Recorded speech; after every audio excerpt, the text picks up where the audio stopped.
According to RIA Novosti, air defense system forces shut down 74 Ukrainian drones overnight. 23 drones were intercepted over the Moscow region, including 15 that was flying towards Moscow. Also, 14 drones were intercepted in the Kursk region, 12 drones over the territory of Rostov region, 10 drones each over the skies over Bryansk and Kaluga regions, 4 drones over the Tula region, 1 drone in the Lipetsk region.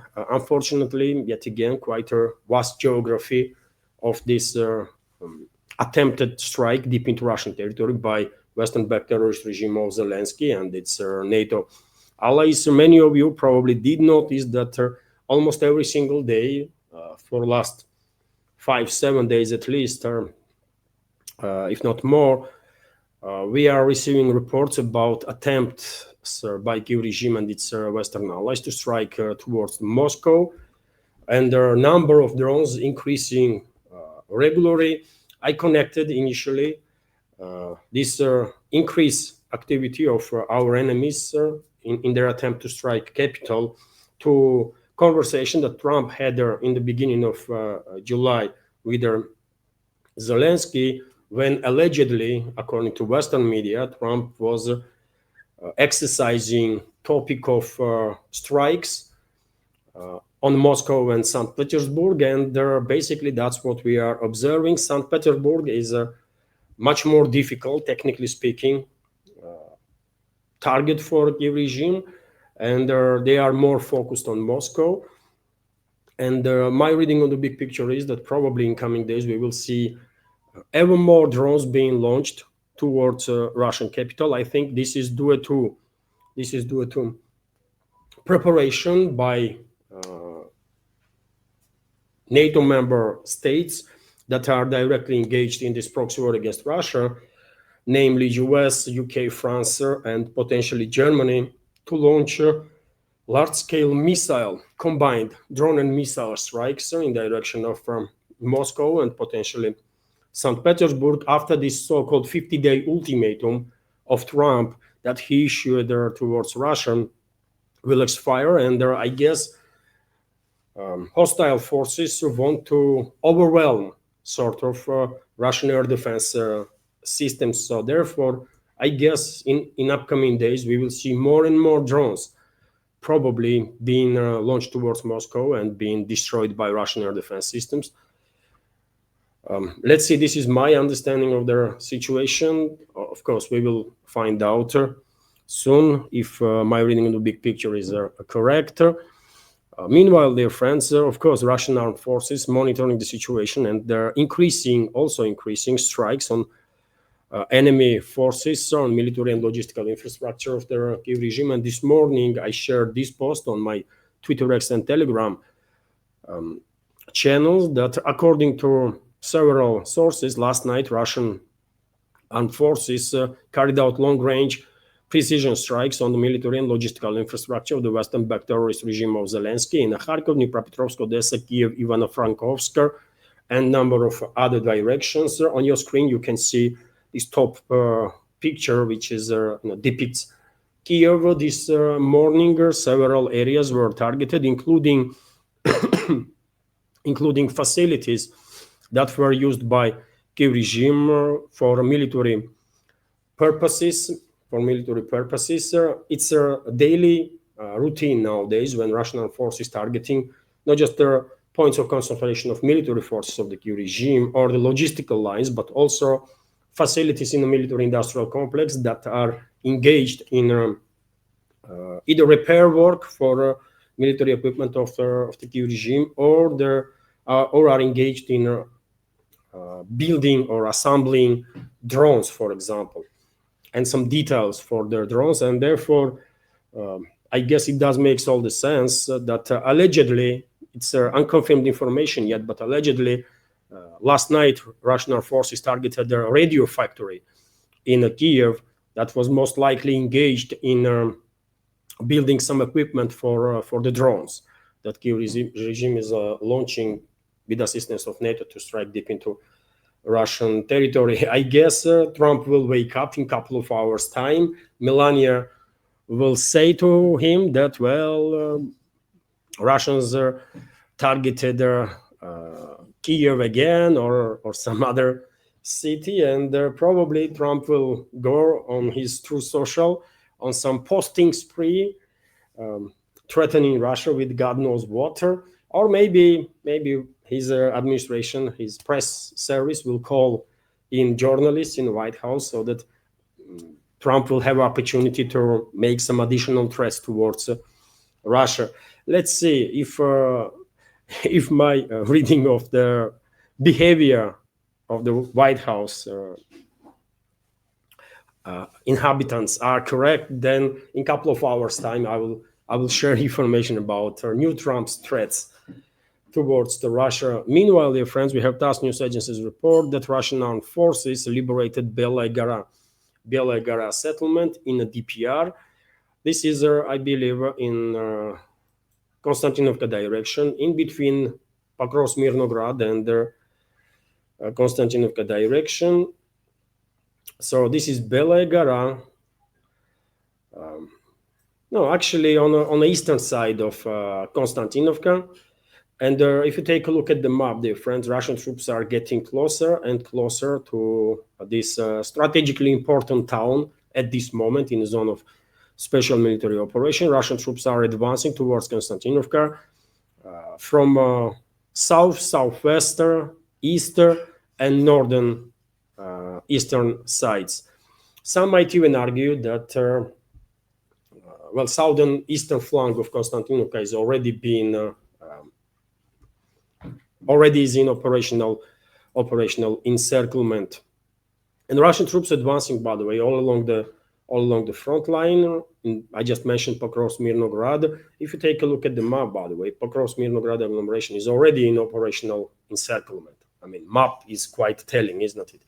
Here, and the same can be said about Konstantinovka and also Seversk. By the way, Russian troops lately become also quite active in a Seversk direction. I'm not gonna make any predictions, but probably we will see significant progress of the Russian armed forces in Seversk area in upcoming weeks. And this morning, a number of Telegram channels that are operating from Kiev-controlled territory began reporting about yet another offensive operation of the Russian armed forces in the Kharkov region on the northern flank of Kupiansk. And Kiev regime's propaganda outlets are claiming that Russian armed forces, with this additional local-scale offensive operations in northern parts of Kharkov region, are trying to divert Kiev regime's reserve forces from Kupiansk area towards the north. Could be true, by the way, I don't know, obviously, but during the day, probably we will learn some more information about this. And at this point, I cannot tell you exactly where Russian troops crossed the border and began offensive, but during the day we will have more information on that, and of course I will share it in the next update and also on my Telegram and Twitter X page.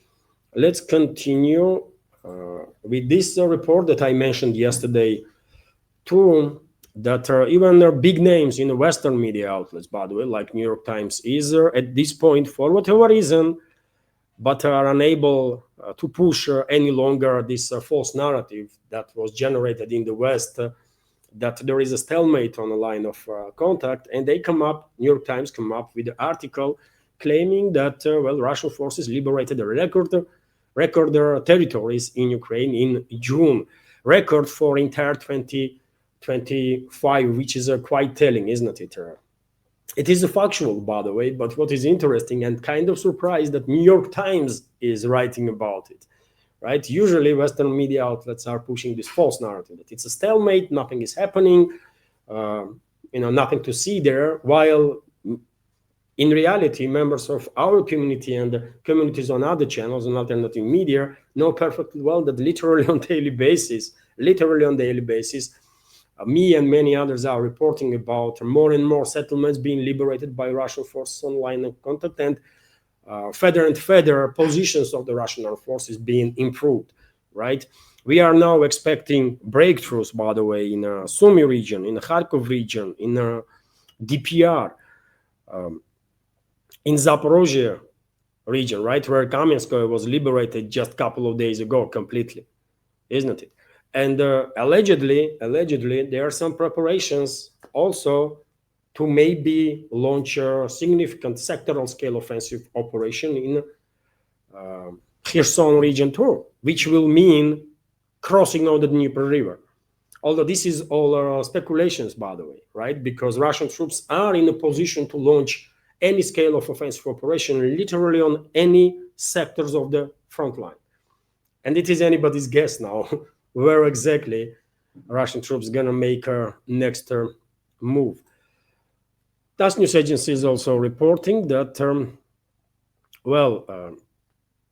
I guess Western elites, globalists, and their controlled regimes in the collective West countries are beginning to panic big time, and their statements that we are receiving from the West are becoming more and more disturbing, let's say. Threats from all sorts of generals, acting generals from NATO member states, statements, threatening statements from, or hysterical statements from leadership of the number of NATO member states. And there we have this report now that UK is about to announce some 50-day campaign to arm Ukraine. I mean, these 50 days, like Trump spoke about 50-day ultimatum, and rest of the countries in NATO gonna begin using this 50-day in their statements constantly. They get memo, I guess, or something like that. But anyways, let's dive into this news for a little detail. At the meeting of the contact group on Ukraine defense, British Defense Minister John Haley will call on the West to increase military support for Kiev. This was reported by Daily Telegraph, according to information of this so-called media outlet. In speech, Haley will call on the group members to organize a campaign to arm Ukraine for a period of 50 days and will support the proposal of US President Donald Trump, who on July 14 threatened to introduce new sanctions against Russia and its trade partners if Moscow and Washington do not reach an agreement on a settlement in Ukraine within these 50 days. It is also reported that at the meeting, Germany and UK could agree to purchase additional missiles for air defense systems using 170 million euros in funding from Germany. I mean, they are robbing Germany, by the way. Globalists are robbing Germany big time. This country is already second after US when it comes to financial and military aid to a Kiev regime, and this is clearly not enough for globalists. And London is, of course, driving force. British aristocracy, British royal family is a driving force, main force when it comes to globalist movement. And of course, London don't want to pay much than they already are paying. I mean, they can use their influence over the Germany and force Berlin to, take their receipt, right? That's exactly what is going on. And well, dear friends, unfortunately, there is a high probability that once this 50-day will expire, Washington and other Western capitals will not just go ahead with their additional sanctions on Russia or Russian allies, but most likely they will begin escalating. They will start the next phase of escalation against Russia, and they will use this period of some 35-40 days that is left to transfer as much long-range weapon systems as they possibly can into Kiev-controlled territory. Also, there are military personnel that will use these weapon systems against Russia. So bigger escalation is coming for sure. And I think if in most negative scenario, in case of most negative scenario, which is a large-scale combined drone missile strikes deep into Russian territory, in that case, Moscow might actually find itself in a position when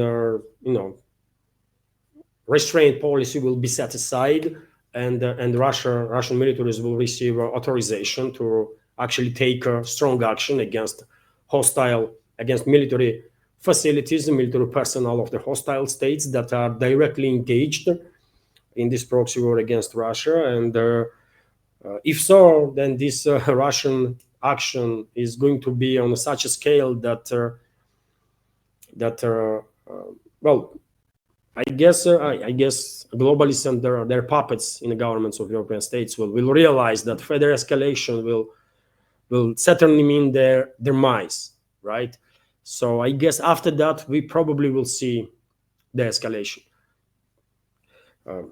Let's see. Time will tell, isn't it? But I expect a massive escalation once this 50-day ultimatum will expire.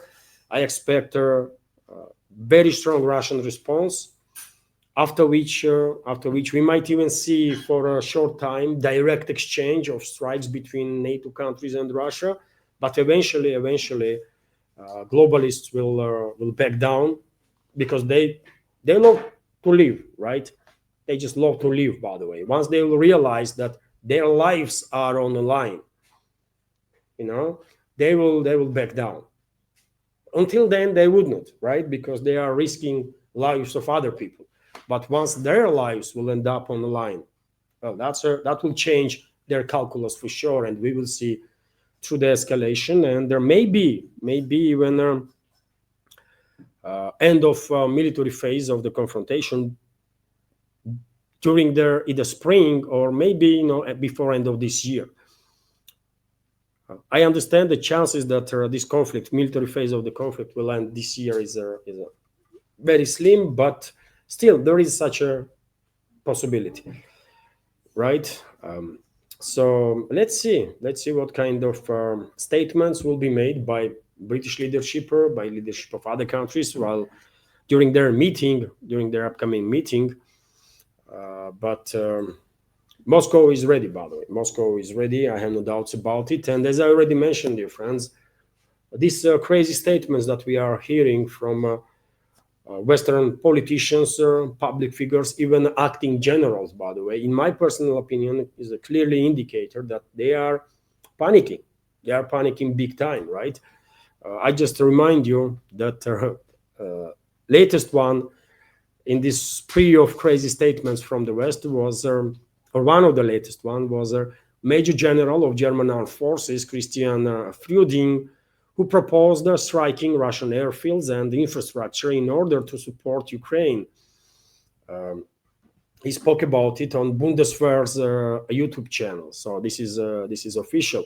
Some media outlets interpreted his words as if he was calling Kyiv regime to strike deep into Russia, but we all understand that without direct involvement of these NATO countries, by the way, NATO intelligence and military personnel, Kyiv regime wouldn't be able to launch any long-range strikes whatsoever, because they just don't have capabilities to do so, right? Flying path targeting data for these drones and missiles are coming from the West, right? And these strikes are prepared by Western militaries. Moscow did not commented at this point on this latest statement or threat from German general, but I really hope society in Germany will wake up before it's not too late, because if Moscow will go ahead with retaliation, then this retaliation gonna be very stiff, by the way, very strong, right? And as I said yesterday, there was enough damage was done to the relationships between West and Russia, enough destruction. There is tragically so many casualties, by the way. We should think about the escalation, but unfortunately, until Russia will smack the faces of their globalists and their puppets, we're not gonna see this de-escalation. And therefore, if Western societies do not wake up right now and force their elites to back down, then we're gonna see significant escalation. And on this very matter, by the way, I want to share with you information about our interview that Tucker Carlson, prominent US journalist, had with BILD, German media outlet. I watched entire interview, by the way. There was a video also published on YouTube, and let me share with you some episodes of this interview. It's really interesting.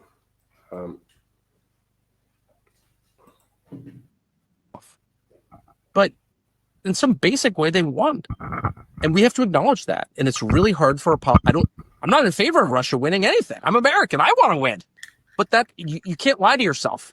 They won, and so on the basis of In which way did they win? they took land and they don't have to give it back. And short of bombing them with nuclear weapons, we can't make them give it back. That's called victory. And the victor gets to set not all the terms, but as Germany found out, a lot of the terms. So, okay, those are the rules. Those are the rules not of international law, but of life. The winner gets to set the terms. Again, not all the terms, but he gets more say than the loser does. And Ukraine is the loser. Now, I feel sorry for Ukraine. I feel sorry for Ukrainians who, like many populations around the world, have learned the hard lesson, which is you follow the kind of fickle, mercurial dictates of the U.S. government and you get killed. And nobody kind of runs to the rescue.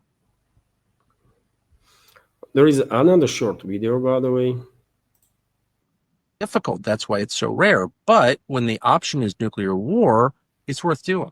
What are the options from your perspective right now? The United States is running out of options in Russia. Because the truth is, the Russian economy is not what we thought it was. And we were assured by some of the dumbest people on the planet who currently serve in the United States Senate that Russia was merely, and I'm quoting now, a gas station with nuclear weapons. They somehow kind of never built St. Petersburg, and Tolstoy and Dostoevsky didn't exist. And they were just this like kind of desert nation with a lot of gas and weapons. I mean, it was absurd. Like so we underestimated and frankly just didn't really understand the nature of the Russian economy, Russian civilization. And I'm not endorsing that economy or civilization. I'm just saying we didn't understand what it was. And so we levied these sanctions on it. We cut them off, kick them out of SWIFT. And we, in the end, hurt ourselves more than we hurt Russia. And one more. Who I think has done a great job for Russia. Much better job than any German leader, that's for sure. Your country is going down, Russia's going up. You should be mad at your own leaders. You're mad at Putin instead. Well, but makes me laugh. Putin is a war criminal instead. He's a war criminal, right? Well, Angela Merkel wrecked your country through mass migration, but she's not a criminal. Well, how does that work? She literally wrecked your country.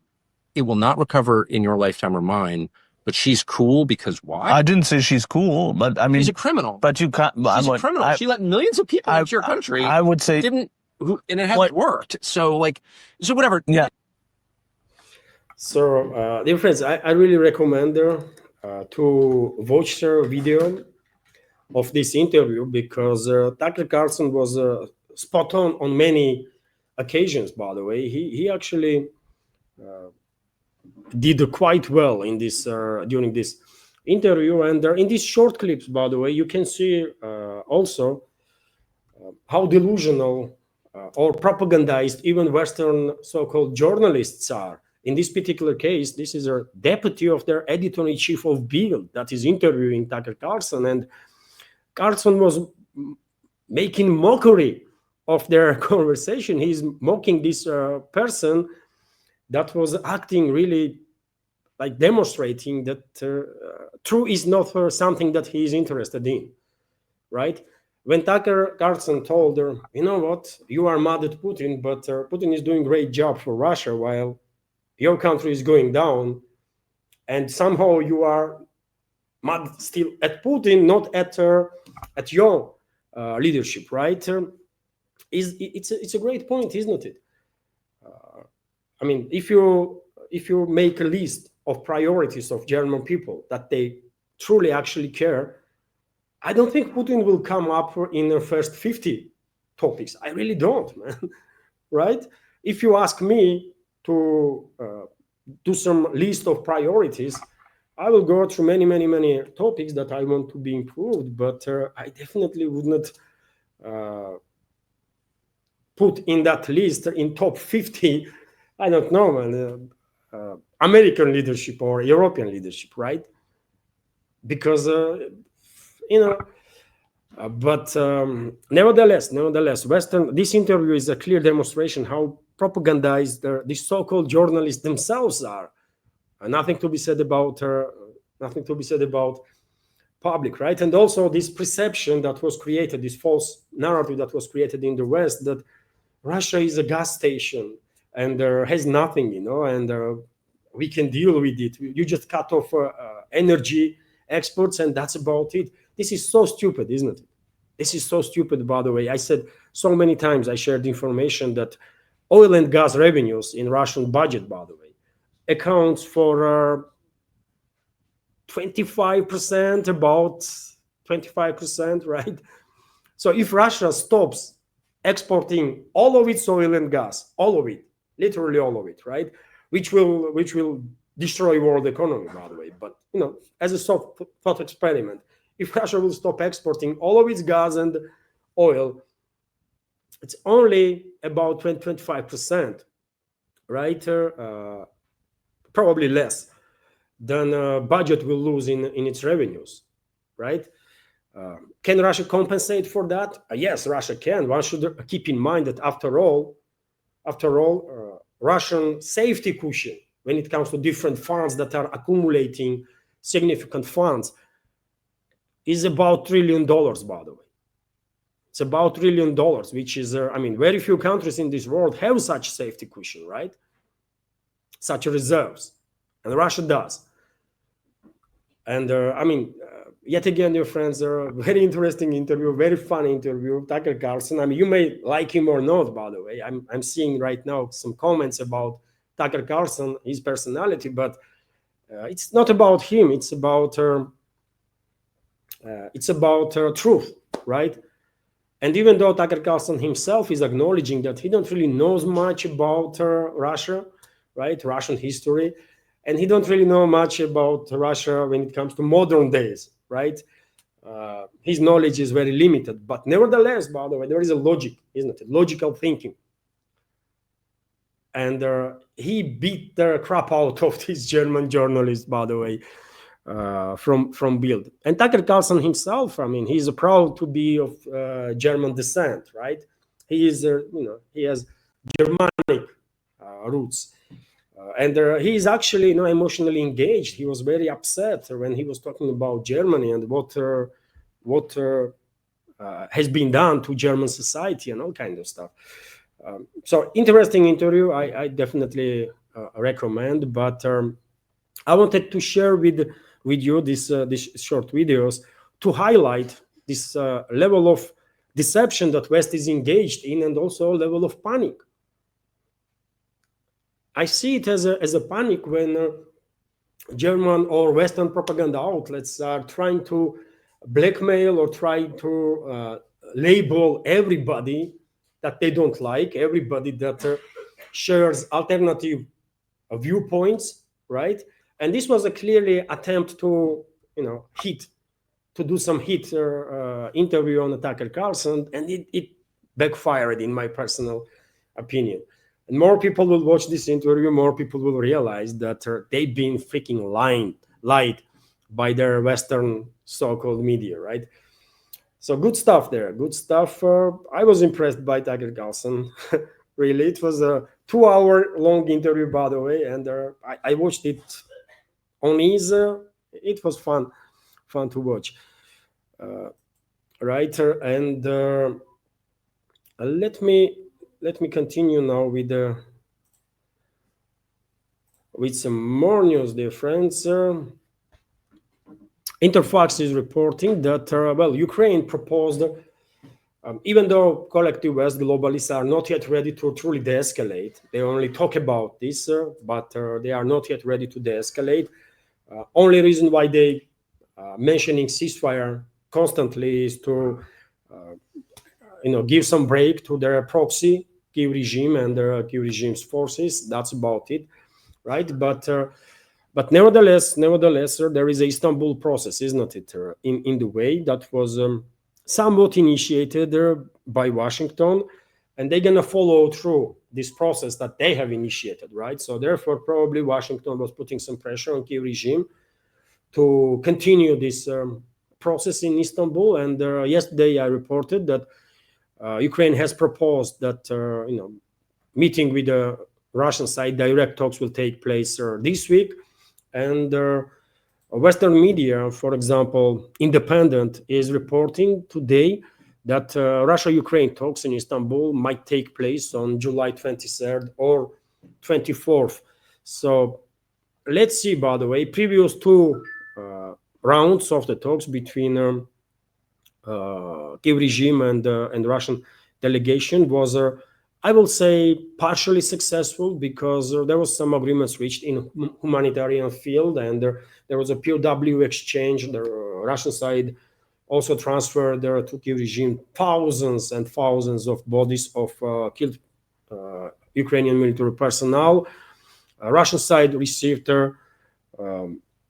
during the last transfer 19 bodies of killed Russian personnel. Overall, I cannot tell you exact number of how many bodies of killed Russian military personnel was received by Russian side, but maximum up to 100, less, significantly lesser, I guess. And this gives you more or less good understanding on rate of the casualties. Russia already transferred 7,000 bodies of killed military personnel of Kiev regime, while receiving maximum up to 100 bodies of killed Russian military personnel. And in upcoming days, maybe even today, Russia will transfer 2,000 more bodies of their killed military personnel of Kiev regime. And Western media outlets, by the way, are reporting that Moscow actually is in position to transfer to Kiev regime from 40 to 60,000 bodies of the killed military personnel of Kiev regime. So therefore, because of the exchange of POWs and the exchange of bodies of the killed military personnel, nobody can say that first two rounds of the Istanbul talks were completely useless or did not achieve anything. There was some positive results, but when it comes to the escalation of the confrontation, when it comes to addressing final resolution of this conflict, unfortunately, progress is not there yet. And yet again, we should not expect end of hostilities, end of military phase of this confrontation until globalists and their controlled regimes in collectivist countries will come to their senses and acknowledge that they have lost this proxy war. Hello everyone, I hope you find informative and useful this short clip from main news update, and if so, please click that like button and leave some commentary just about anything. It might help to deal with the algorithm and reach wider audience. And if you like my work in general and want to support to save this media project, you can assist through several ways. You can donate to this project through PayPal platform or Boosty, also with the crypto currencies, or you can subscribe to my Patreon page and page on Boosty, where I have quite a lot of extra content on regular basis. All the links are on this video in description box and in the pinned comment. And of course, many thanks to everyone who already helped and continues to support. Thank you.